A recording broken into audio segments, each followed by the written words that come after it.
और क्योंकि प्रोफेसर सतीश प्रकाश को जाना है, इसलिए सबसे पहला सवाल मैं आपसे ही यहां पर रख रही हूं। 2014 में शून्य प्रदर्शन पूर्वांचल की सीटों पर, और यही प्रदर्शन सपा के साथ जब जुड़े तो वो 4 सीटों की सफलता में बदला।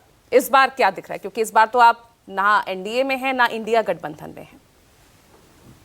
नहीं, देखिए पूजा जी, बहुजन समाज पार्टी एक उत्तर प्रदेश की एक बहुत बड़ी ताकत है, और चुनाव सिर्फ बाइपोलर नहीं होना चाहिए। बहुजन समाज पार्टी के चुनाव लड़ने से उत्तर प्रदेश का चुनाव जो बाइपोलर हो सकता था, वो कहीं ना कहीं त्रिकोणीय चुनाव है। और देखिए चुनाव परिणाम क्या होंगे, ये तो चुनाव 4 तारीख को बैठ करके डिस्कस करेंगे, और बहुजन समाज पार्टी कितनी ताकतवर है या बहुजन समाज पार्टी ने चुनाव को किस तरीके से लड़ा है, ये तभी तय होगा। लेकिन यहां मैं एक बात जरूर कहूंगा कि मैं राजीव जी की बातों को आगे बढ़ाना चाहता हूं कि आखिर वो क्या हालात हैं। देखिए, काशी का महत्व सिर्फ मोदी जी के चुनाव लड़ने से नहीं है।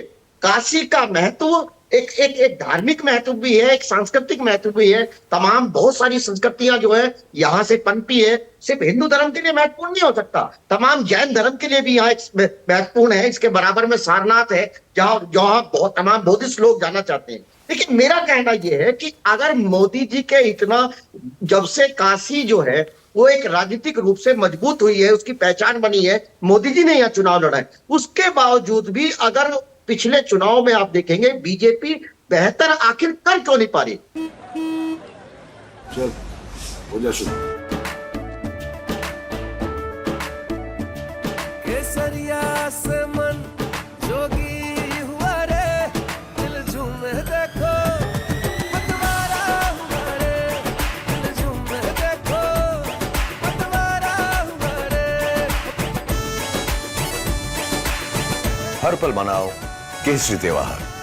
विमल, बोलो जुबान केसरी। इन सवालों के ऊपर भी हम चर्चा कर सकते हैं। देखिए, काशी को आदरणीय नरेंद्र मोदी जी कहीं ना कहीं क्योटो बनाना चाहते थे। अब वो क्योटो बना है या नहीं बना है, ये बीजेपी को लोगों को बताना पड़ेगा। आपने गंगा सफाई की बात करी, क्योंकि काशी का महत्व, गंगा भी बहुत महत्वपूर्ण है। क्या सच में नरेंद्र मोदी जी गंगा के किनारे खड़े होकर के ये कह सकते हैं कि मैंने जिस गंगा को साफ करने का वादा किया था, आज गंगा उतनी ही साफ है? क्योंकि अभी आपको मैं रिपोर्ट बताऊंगा, गंगा के अंदर जो पाए जाने वाली बहुत सारी जीवों की जो प्रजातियां हैं, वो डे बाय डे कहीं ना कम हो रही है। ये सीधा सीधा मतलब है कि गंगा को जिस सफाई की बात हमने की थी, उस सफाई की बात तक हम नहीं पहुंच पाए। दूसरी बात, ठीक है, नरेंद्र मोदी जी राजनीतिक रूप से कहीं ना कहीं उत्तर प्रदेश को रिप्रेजेंट करते हैं, काशी को रिप्रेजेंट करते हैं, लेकिन कहीं ना कहीं ये उत्तर प्रदेश की जनता के मन में एक सवाल रहेगा कि मोदी जी ठीक है, भले ही हमारे यहां से उत्तर प्रदेश से लड़कर के लोकसभा में जाते हैं, लेकिन आज भी उनके मन में कहीं ना कहीं गुजरात ही बसता है। और ये बात मैं इसलिए कह रहा हूं कि गुजरात इसलिए बसता है कि भारत में जितना विदेशी निवेश हुआ है, उसमें लगभग निवेश में 40 से 50% कहीं ना कहीं एक विशेष इन सवालों का जवाब देने के लिए एसएन सिंह साहब हैं हमारे साथ। आप ये बताइए ना, बहुजन समाज पार्टी अपने आप को कहां देख रही है, जिसका जनाधार ना सिर्फ लोकसभा बल्कि विधानसभा में हमने लगातार गिरते देखा है? 2022 का विधानसभा चुनाव हमारे सामने है, आप ही के वोट बैंक में सेंध लगातार यहां पड़ती दिख रही है।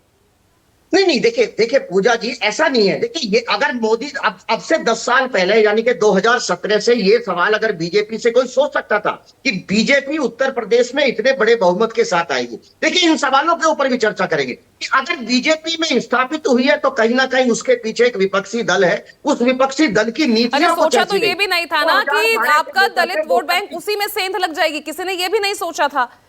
2017 आपके विधानसभा चुनाव में 10 सीटें, और वो 2022 में सिर्फ 1 तक आ जाती है, सिर्फ 1 सीट तक। नहीं, आप सुनिए, देखिए बहुजन समाज पार्टी किन सीटों के ऊपर जीतेगी, किन सीटों पे हारेगी, इसके ऊपर चर्चा मैं अब नहीं कर सकता। लेकिन एक सवाल का मैं जवाब दूंगा कि बहुजन समाज पार्टी 5 से 6% वोट बैंक में कम से कम मिनिमम उत्तर प्रदेश में इजाफा कर रही है। ये चारों तरफ दिखाई भी दे रहा है। वोटों का अगर आप कैलकुलेशन करेंगे, सीटें तो हम बाद में तय करेंगे, लेकिन कहीं ना कहीं इस चुनाव में बहुजन समाज पार्टी एक अच्छा खासा जो वोट शेयर है, वो कहीं ना कहीं बढ़ रही है। और देखिए, ये बात इसमें कहीं कोई दो राय नहीं कि मोदी जी आते हैं, तमाम चुनाव को डिवाइडेशन करते हैं, सवालों का जवाब नहीं देते। जैसे मैंने आपको गुजरात की बात करी, अगर मोदी जी वास्तव में उत्तर प्रदेश को रिप्रेजेंट कैसे करना होगा? आपके चाहते 10 हैं में तो से 8 कहीं ना जो कहीं सांसद मोदी थे वो को तो आपकी इन पार्टी सवालों छोड़कर का भी चले जवाब गए, देना पड़ेगा कि अगर दूसरी पार्टियों बाहर के से साथ चले गए, इन्वेस्टमेंट कैसे करने की पॉसिबल बात होगा? आती है तो वो इन्वेस्टमेंट कहीं ना कहीं आपका गुजरात चला जाता है। और उत्तर प्रदेश का जो युवा है, अगर वो इन्वेस्टमेंट उत्तर प्रदेश में होगा तो निश्चित रूप से उत्तर प्रदेश की वित्तीय स्थिति सुधरेगी, यहाँ पर रोजगार के कहीं ना कहीं साधन बनेंगे,